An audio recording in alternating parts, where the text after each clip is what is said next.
President Obama has announced his choice to replace Hillary Clinton as Secretary of State. It is Democratic Senator John Kerry. He chairs the Foreign Relations Committee. He's also a former presidential candidate. He is a highly decorated Vietnam War veteran. He's expected to easily win Senate confirmation when that time comes.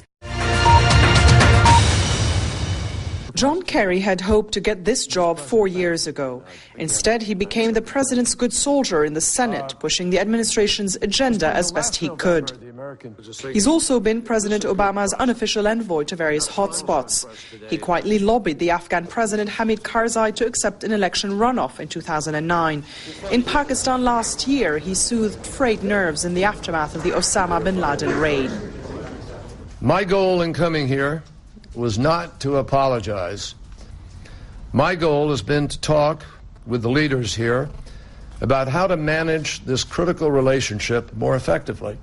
He also tried engagement with Syria, holding on to the hope that President Bashar al-Assad was a reformer longer than anyone else, weeks into the bloody Syrian revolution. Mr. Kerry wasn't President Obama's first choice this time around either. But Susan Rice, the UN ambassador damaged by the fallout of the Benghazi attacks, had to bow out. John Kerry will be a perfectly fine secretary. He's safe, centrist, pragmatic, confirmable, and loyal. And I am very proud to announce my choice for America's next Secretary of State, John Kerry. Over these many years, John's earned the respect and confidence of leaders around the world. He is not going to need a lot of on-the-job training. He has earned the respect and trust of his Senate colleagues, Democrats and Republicans.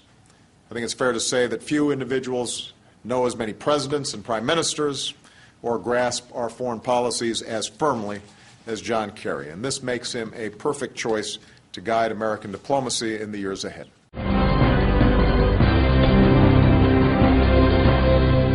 Kerry was elected to the Senate in 1984. He's chaired the Foreign Relations Committee since 2009. He's known for his wide experience of foreign policy. Analysts saw Kerry as a strong candidate for Secretary of State when Hillary Clinton announced she planned to step down. UN Ambassador Susan Rice pulled out of the running this month because of opposition from Republican lawmakers.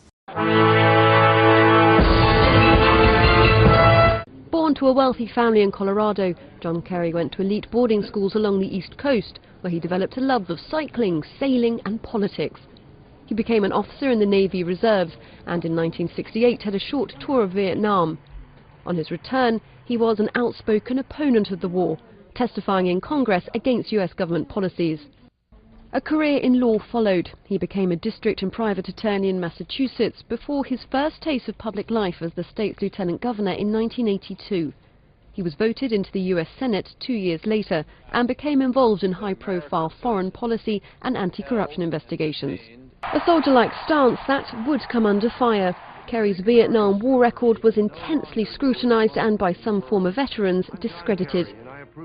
Citing his marriage to millionairess Teresa Heinz, Kerry's critics portrayed him as a privileged windsurfing liberal who couldn't make up his mind on the Second Iraq War. In the end, though, he only narrowly lost. Fast forward 4 years and Kerry was back on the Democrat stage in staunch support of the new presidential candidate.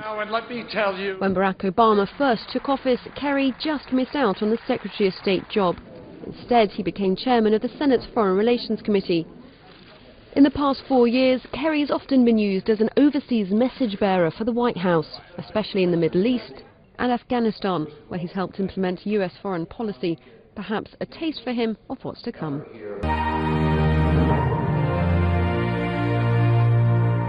He hasn't always been in lockstep with the Obama administration on foreign policy. On Libya, he called for a no-fly zone before the president did.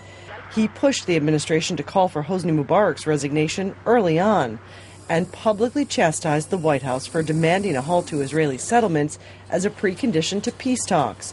But on Iran and its nuclear program, he has been a fierce defender of the president's approach on sanctions. Kerry says he thinks diplomacy could still work. In the Senate, he has made clear how he would deal with the Arab Spring. The opportunity I see is a way for us to not dominate, we shouldn't seek to.